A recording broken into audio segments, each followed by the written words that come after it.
Good morning. Welcome. There is an artist painting intensely a mural in an abandoned church.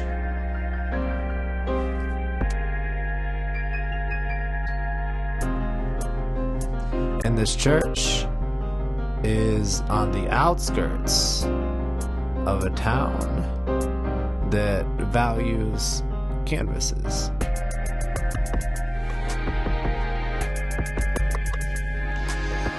And in this town,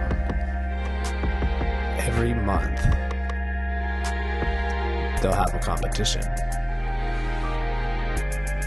And all the different artisans, they would gather from across the realm, and the painters, the artists that preferred pens, the ones who specialized in oils, anyone who could create, they would gather here and display their canvases.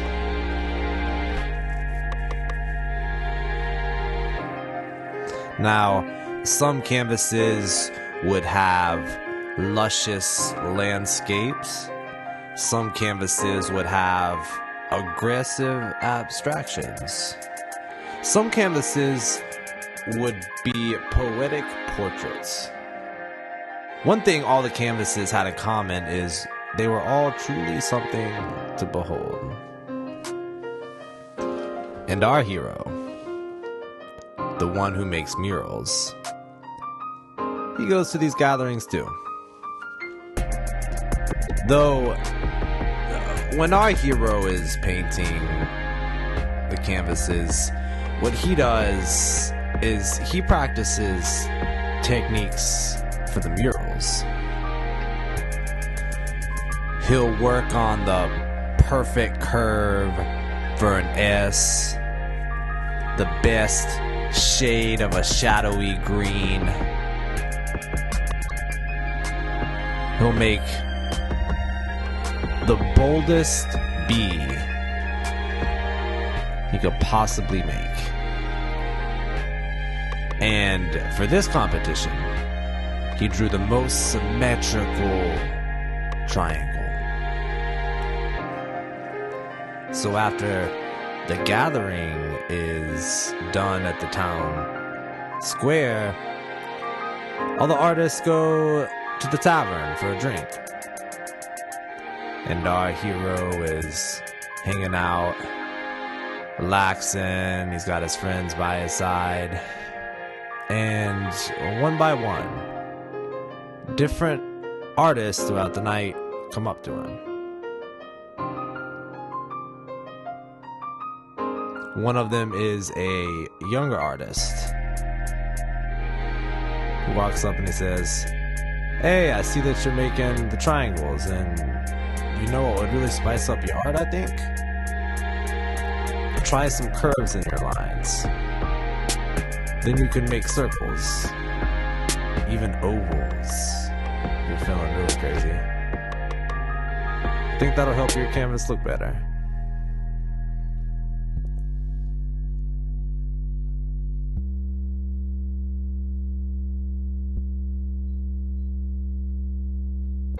So, our hero, being the gentleman he is, looks at the younger artist, says, "I never thought of it like that.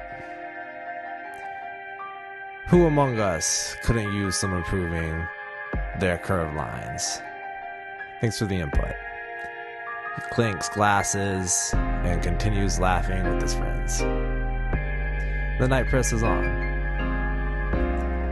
Another artist kind of strolls up to the table, and this one being a bit older than our hero, he puts the arm around our hero and starts lecturing. Says, "Oh, my boy, you could be quite the talent. But lad, you have to add more color. The key to good art is color." He releases his grip on our hero and gets up. He clinks glasses, and in good humor and good spirits, he walks around clinking glasses. The other artists, both young and old, offering his opinion and experience on this or that. The night presses on, and the once rowdy laughter starts to die down into a more intimate environment.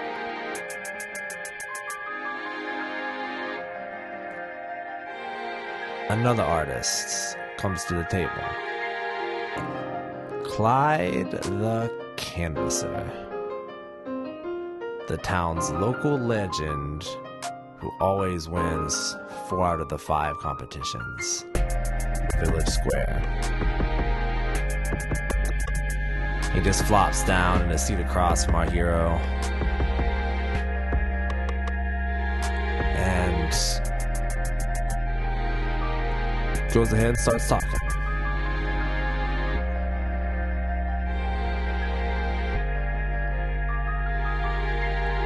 He says, "So, I see you made another plain canvas.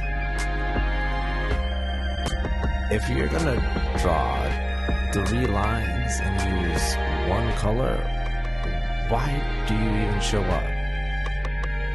You could at least try. It makes all of us look bad if you show up with just a triangle, man. I'm not trying to be mean, but do you really think this is for you?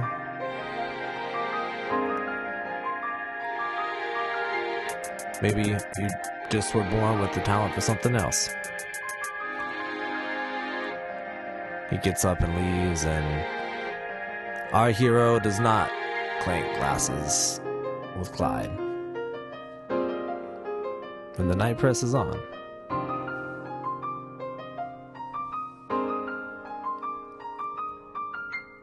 So, as the night is winding to an end, our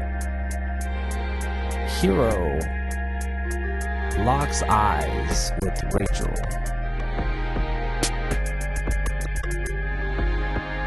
She was one of the brightest individuals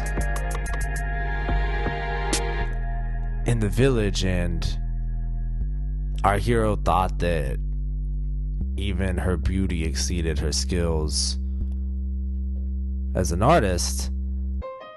And he walks up to Rachel, and our hero produces the canvas. He says to Rachel, "Hey, look, I made this perfect shade of shadowy green.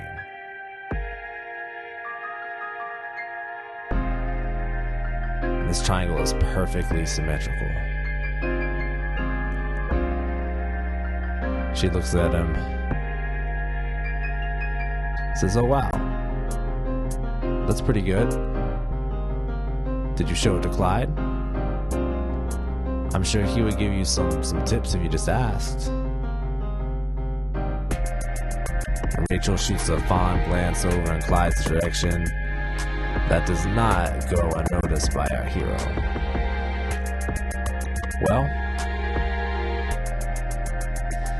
this shadowy green on the canvas is actually a part of a bigger picture. It's a link to a chain of a necklace. If you want, the church isn't far from the village. I'd love to show you what I've been working on.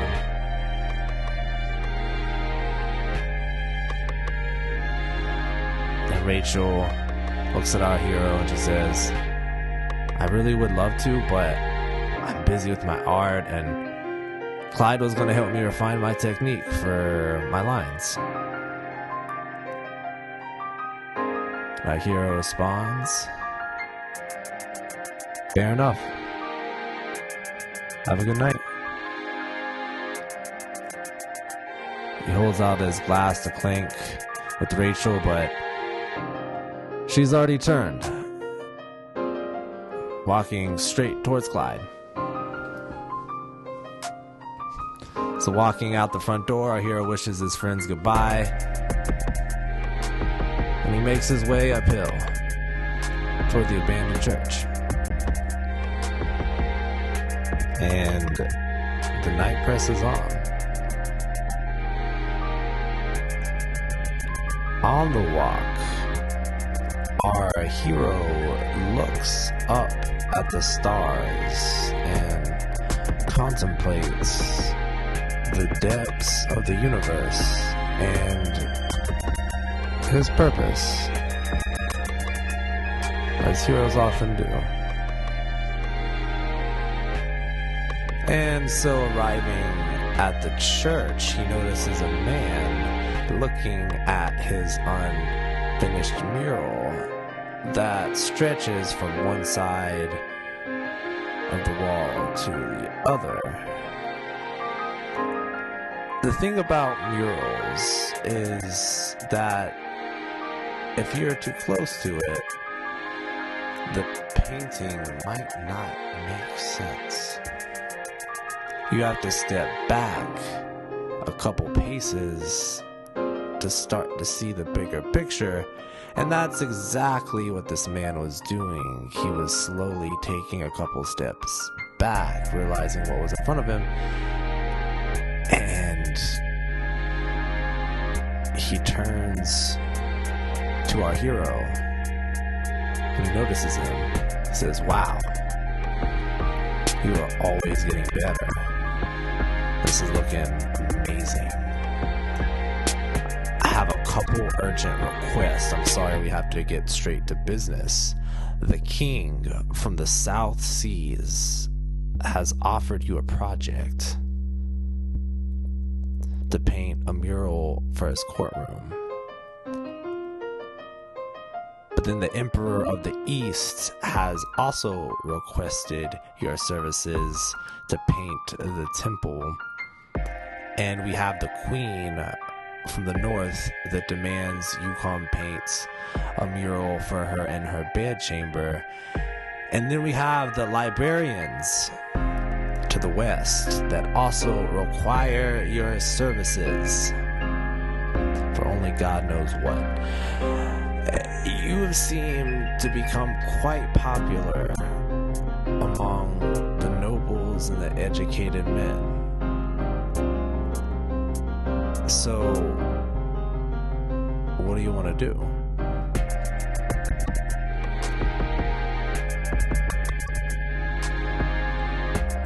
Our hero walks up to a section of the mural,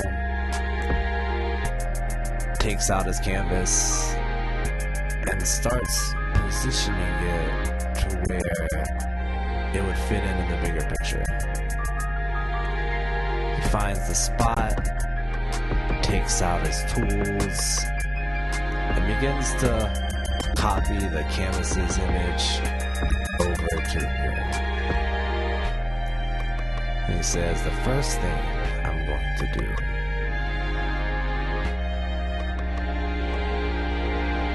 is I'm going to finish this mural." Our hero gives the messenger a devilish smile, a heartfelt chuckle, and he returns to painting.